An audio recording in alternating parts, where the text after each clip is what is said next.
Hello everyone, welcome to the channel. My name is Molly. If you're new here, for today's video, I'm going to be sharing with you all 6 things that you can do to help manage your finance this year. So continue watching.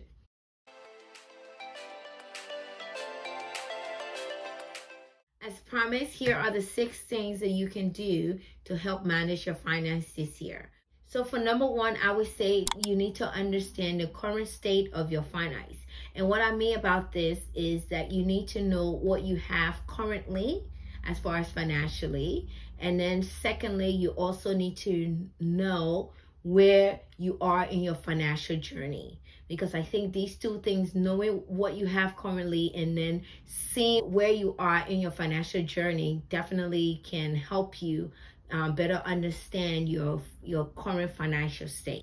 The second thing that's going to help you manage your finances this year is tracking your spending. What that means is you are actively keeping track of your spending. And one way we can do that, there are many ways, obviously, but one way that I found that's been helpful for me is looking at my monthly statement. Depending on what bank you're dealing with, they send us our monthly statement. So if you can pick that up and then look at it and evaluate where your money is going, because that's something that a lot of times we don't really think about. When we visually look at our monthly statement, it awakens us. It makes us understand hey, I probably spent a little bit too much towards this thing that I really didn't need to spend that much towards. For example, with my bank that I'm currently with, every time I use my card to purchase something, they send me a text message to make sure that, first of all, if it was me who used the card or if it was someone else. You get to actively see where the money is going every time your card is charged.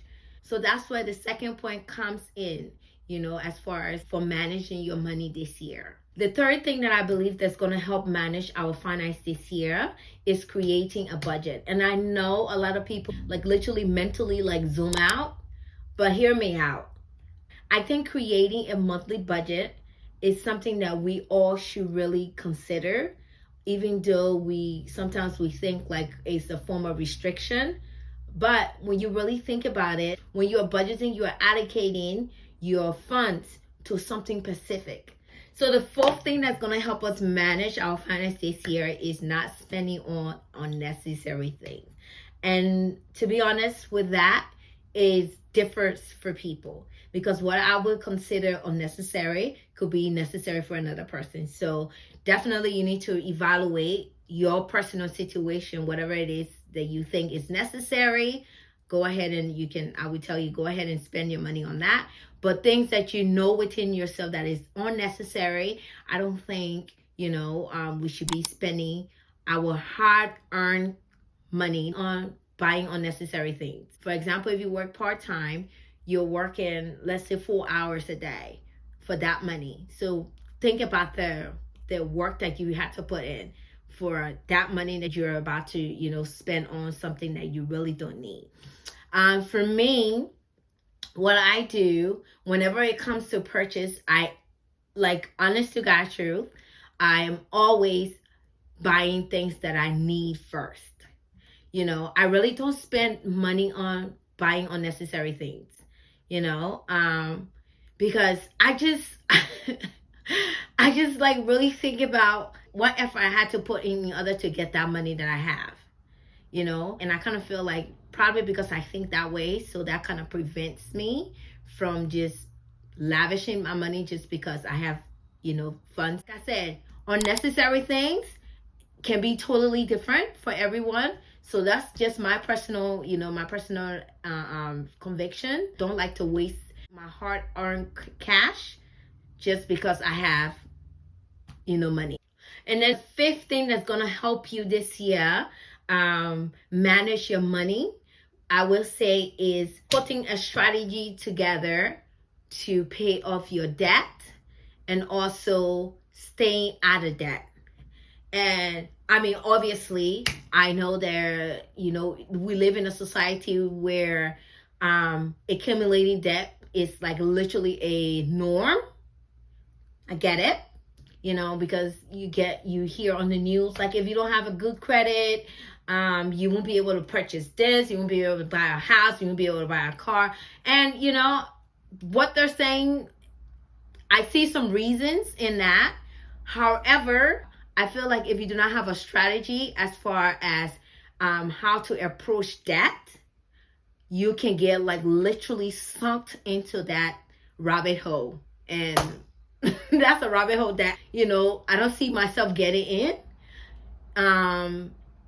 So a personal example for me was, it took me years. Like, it wasn't until in my early 30s that I was like, okay, I think I have learned enough about credit cards that I can, you know, dip my foot into the water.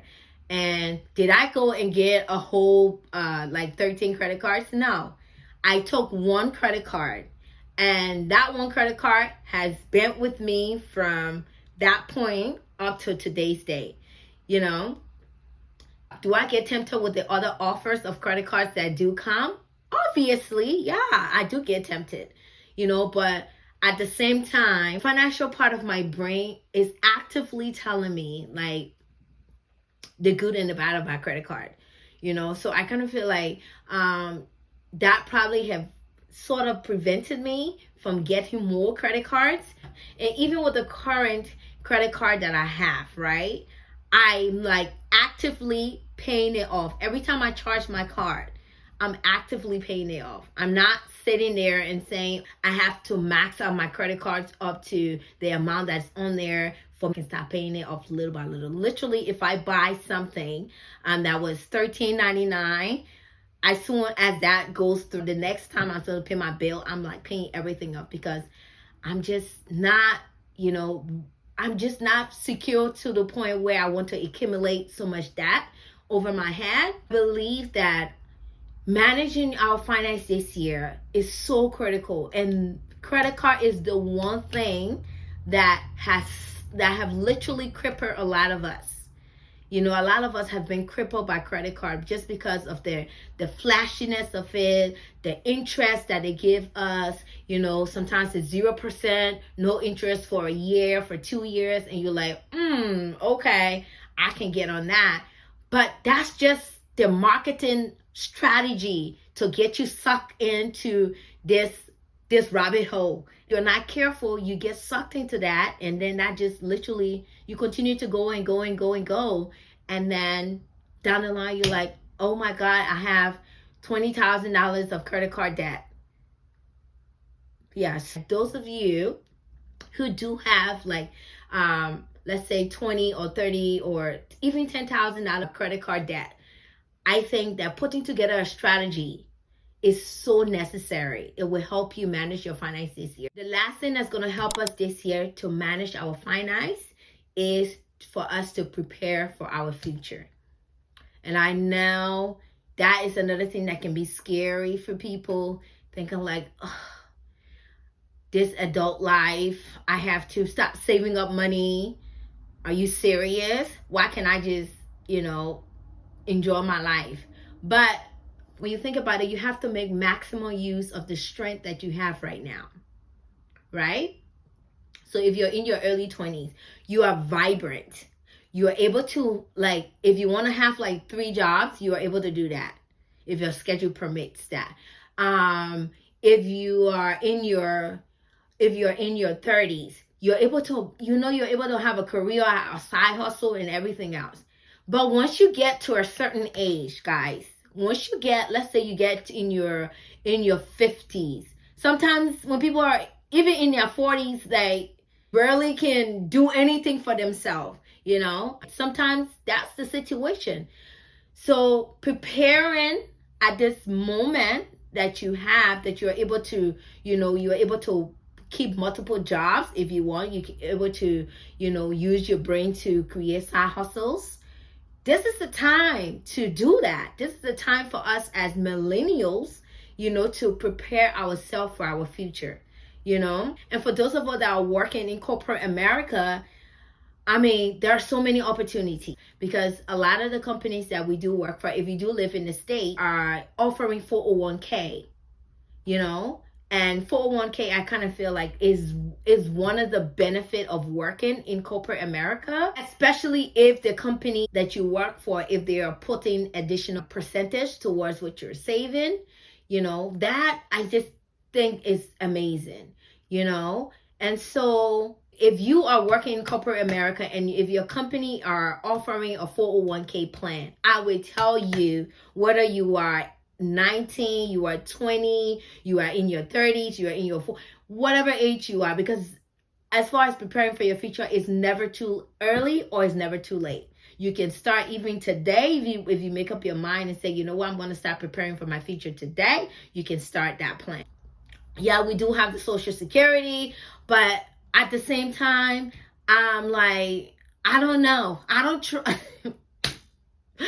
don't trust that my Social Security is going to be secure by the time I get to an age of getting that money out. That's just my fear.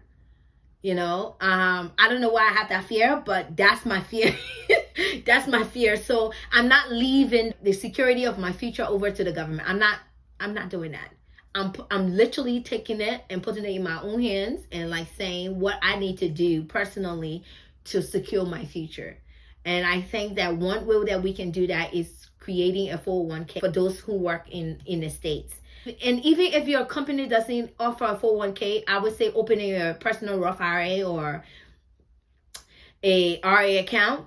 You can, obviously you can do that, just actively as an individual, putting money aside for your future, putting whatever amount it is that you think that you're able to, set aside, for your future. You need to do, those of you that are in Australia, which is where I'm currently at, I know that the government over here has a super account kind of thing where the employers are obligated. Like the government makes sure that the employers put aside certain amount of money for their employees.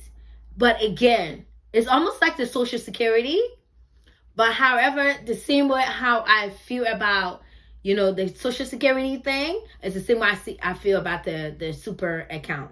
Like, it's a great idea and it's wonderful, and I think that's a wonderful way to help a person save for their future. However, as an individual, you need to actively do something. You need to actively, whether it's through investment, whether it's through buying land, buying a house,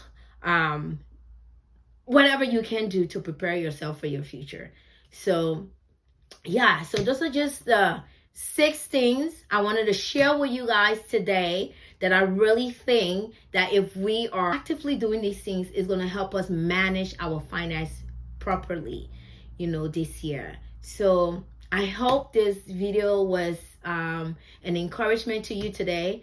And again, I'm not a financial guru or anything, but it's just my own personal opinions that, obviously you can go and do your own research. Wherever part of the world that you're at, you can do your own research and see what is available for you we can do to help manage our finance this year.